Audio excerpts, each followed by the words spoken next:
supportrices, supporters et fans de l'OL. Ah bonjour à toutes, bonjour à tous, bienvenue sur ma chaîne Noël pour cette nouvelle vidéo. Bram! Oh oui, regardez, aujourd'hui c'est la vidéo Bigou, le double débrief exceptionnel, la victoire en finale de la Ligue des Champions féminine de l'OL et la victoire à Clermont des messieurs en championnat et en Ligue 1, le menu du jour et les 3 points, bam, ça s'affiche, suivez les mouches comme d'hab. Le grand 8, c'est la première partie, honneur aux dames, ensuite une victoire pour finir pour ces messieurs, on finira avec les tops et les flops plus les notes, il y aura un petit carton, Union et Tocard des bananes de France, hein, n'oubliez jamais, ils sont là. Allez, on démarre, elles l'ont fait les gars, je ne parle quasiment jamais de l'équipe féminine, à tort bien évidemment, mais celle-là, voilà, ça aurait été irrespectueux de ne pas leur accorder une tribune après avoir soulevé une 8e fois la Ligue des Champions face aux tenantes du titre qui était le Barça qui l'avait gagné l'année passée.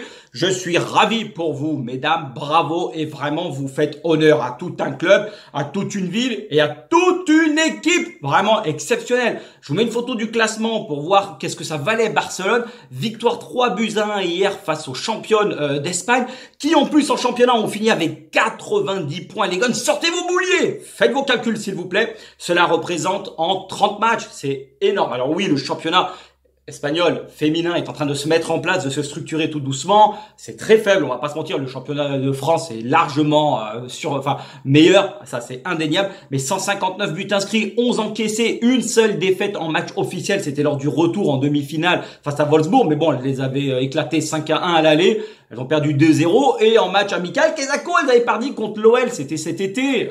Donc pour vous dire, une équipe qui roulait sur l'or. Ah, ça roulait des mécaniques, vraiment une défaite sur toute l'année, c'est énorme. Les hommes de Jonathan Giraldez, je crois de mémoire, ils voulaient s'inscrire dans la durée. C'était le plan du FC Barcelone en écrasant l'Europe, surtout en étant championne en titre au niveau de la Champions League.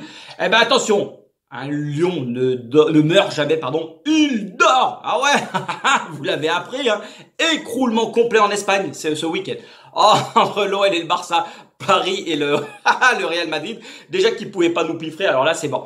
Les gars, cet été vous allez pas à la jonque, vous passez pas à la frontière des Pyrénées, s'il vous plaît, vous restez en France parce qu'ils vont vous dessouder, ils vont pas vous rater. Là-bas, je préfère vous le dire.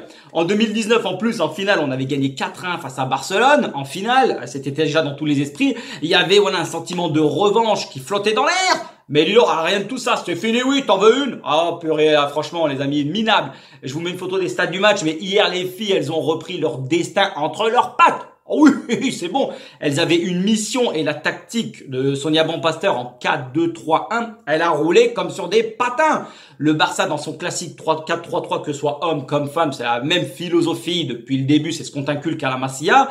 Putellas, le maillon fort au niveau du milieu de terrain, qui a eu le ballon d'or en plus cette année. Bonmati qui l'accompagne, donc c'est vraiment le duo au niveau du milieu de terrain qu'il fallait vraiment, elle sort de la Masia en plus, qu'il fallait bloquer. L'une permet à l'autre de se sublimer, mais c'est un duo qui fonctionne ensemble et qui sert de tremplin. Et forcément, comme dans chaque match du Barça, tu vas laisser le ballon, elles vont avoir la possession, c'est à toi de contenter de quadriller, alors aussi bien la largeur que la profondeur. Libérer, minimiser les espaces, les bloquer, c'était vraiment ce qu'il fallait faire à l'Olympique Lyonnais et éviter au Barça de se mettre en avant, en marche et de pouvoir jouer vraiment de l'avant. Je vous mets une photo, au niveau tactique pour vous montrer à peu près ce que ça a donné sur le terrain. On les a vraiment gênés du début jusqu'à la fin et à aucun moment on leur a permis de mettre en place le jeu qui permet de changer de rythme, de trouver la passe entre les lignes, de créer le décalage.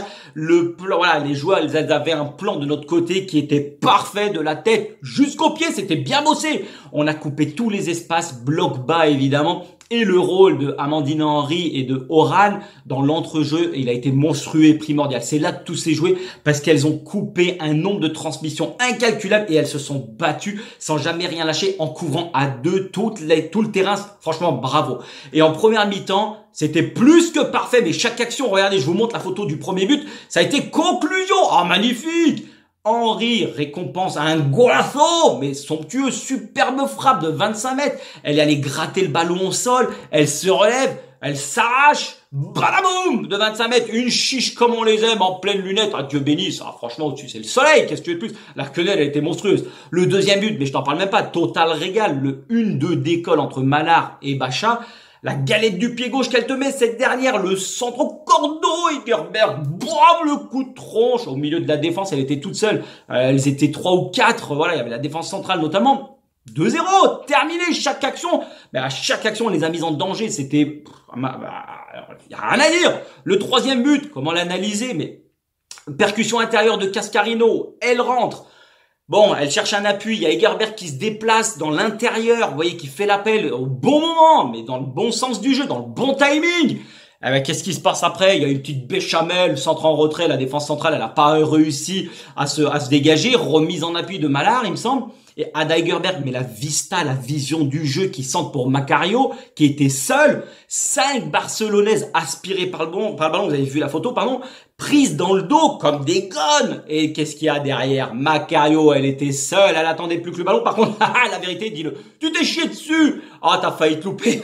2 mètres des cages. Ah, franchement, on est à tous cru. On s'est dit, oh purée, elle va la louper, mais bon. T'as fini le franc plein de merde, hein. Dis la vérité. Dis non, faut être honnête, hein, dans les vidéos. 3-0 au bout d'une demi-heure, c'est clinique, surtout lorsque tu frappes 4 fois, pardon, première mi-temps, en termes de tir cadré, 3 buts. C'était sur le bon rail. Ça roulait, franchement, on était inatteignable. Le plan s'est déroulé sans accroc. Derrière, t'as plus qu'à gérer, rester concentré, ne rien lâcher, en contribuant, voilà, en continuant, pardon, à bien défendre, à bloquer tous ces espaces. Réduction du score de Poutea, justement, voilà, bon, fallait rester concentré, il y a une petite glissade, mésentente, ça arrive. Mitch Buchanan, voilà, elle s'est loupée. Deuxième mi-temps, attaque-défense, classique. Mais hormis le somptueux lob, c'était Patrick, je crois, du milieu de terrain, du rond central. Voilà, celui qui a fini sur la barre de Handler, mais majoritairement, il y a eu quelques actions chaudes, mais la débauche d'énergie était tellement énorme. Il y a eu quelques situations chaudes, mais on sentait qu'elle ne pouvait pas se faire remonter. L'agressivité que l'on a mise du début jusqu'à la fin pour éviter de trop subir, elle était parfaite. Donc, je tenais à prendre vraiment quelques minutes pour souligner cette performance XXL, car nos Faunotes, elles remontent sur le toit de l'Europe. C'est ça qu'il faut mettre en avant. Après un écroulement la saison dernière, on avait tout perdu, on n'avait rien gagné, mais la coach Sonia Bonpastor, elle a fait un travail mental énorme afin de remettre toute l'équipe dans le bon rail, parce que quand tu gagnes, c'est dur d'aller rechercher la motivation. Et quand tu te loupes une première saison, regardez ce que ça fait pour les hommes, tu peux t'écrouler complètement, c'est l'escalade de l'horreur. Mais nous, non, on a perdu tous nos trophées, mais on a su rebondir et le doublé vous tend les bras, mesdames. Allez chercher le championnat et le peuple lyonnais est fier de vous. Je tenais à vous le dire, le coach est présent. Voilà. Pour les filles, c'est fini, on passe côté messieurs. Bon, on termine la saison sur une bonne note avec une victoire 2-1 sur la pelouse, voilà, de nos voisins clermontois. Je vous mets une photo du classement. Bah voilà, on finit 8e, les gars. Derrière Lens à 7 points du podium et 5 de l'Europa League. Voilà, ça met fin à une saison délicate, on le sait, en tout point. Faut pas se mentir, que ce soit supporter, institution, du début à la fin, c'est un marasme absolu. La béchamel était foutue, faut pas se mentir.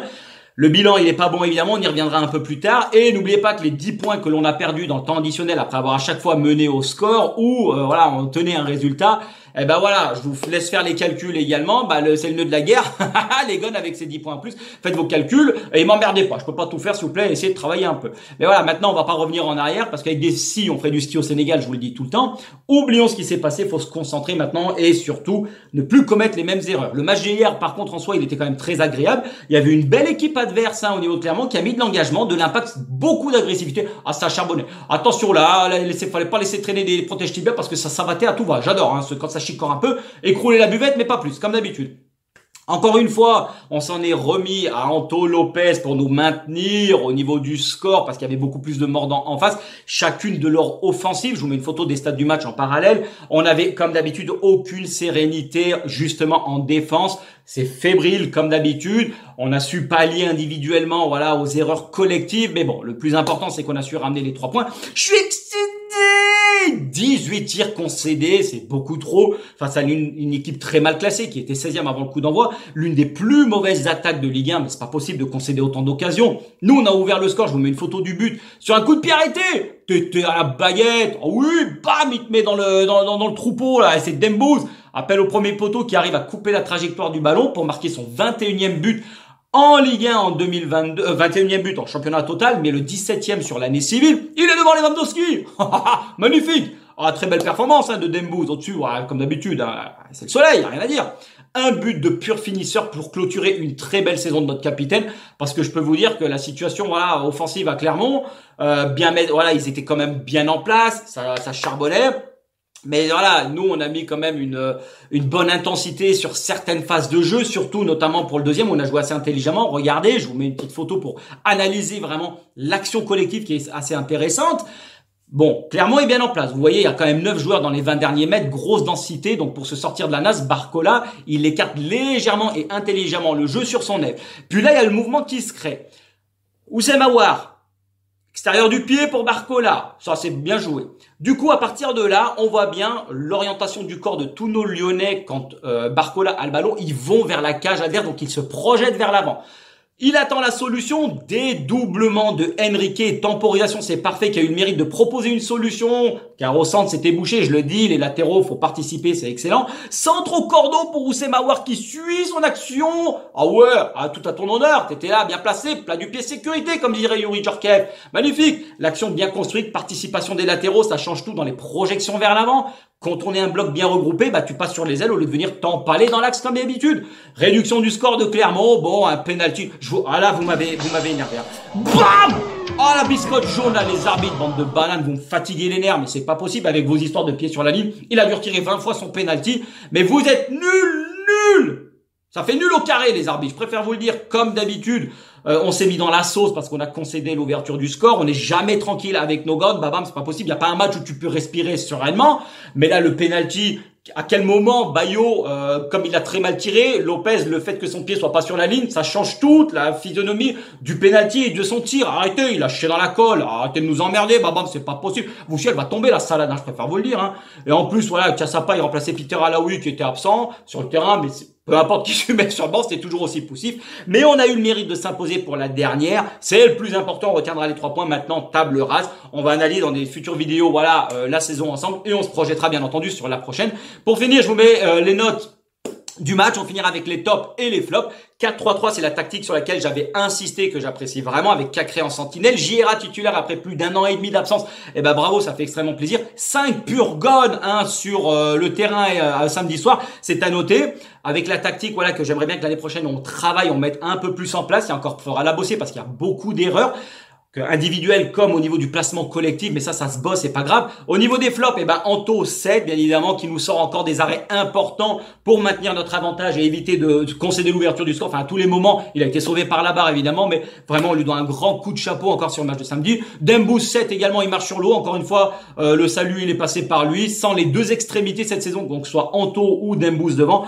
Je peux vous dire que le classement n'est pas la même. Voilà, franchement, ça aurait senti le sapin, on aurait fini charrette et merguez, ça c'est certain. Et Da Silva, très bonne prestation derrière 7 également. Il était là parce que son compère a chié dans la colle aussi. Luc Ebon, on y reviendra. Mais il a été rassurant. Il a gagné quasi tous ses duels, toujours bien placé. Il a sauvé pas mal de situations chaudes par un engagement sans relâche qui le caractérise. C'est pas un poète, c'est certain, mais au moins ça fait le ménage et ça débarrasse une grande pointe devant, une grande chiche. Et ça court, c'est le plus important. Et le flop, je te mets un jaune, Castellon. Bam! Ah ouais, tu t'es planté, mon gars. Complètement passé au travers, c'est rare à signaler, mais bon, ça peut arriver à tout le monde, on t'en veut absolument pas. Penalty concédé bêtement, pas du tout lucide sur certaines actions, surtout sur cette phase. Manque d'agressivité en général, mais bon, on te pardonne, t'as été tellement énorme cette saison, c'est pas grave, on oublie, allez, on met de côté. D'accord, c'est fini. Allez les gars, on se retrouve, on va commencer les débriefs et l'analyse de toute la saison ensemble. D'ici là, portez-vous bien, l'Olympique Lyonnais est et restera une formidable raison d'être heureux. Merci à toutes, merci à tous de participer à faire grandir cette chaîne. Ça me fait extrêmement plaisir, on se retrouve à la prochaine. Allez, tchuss les gars et belle journée.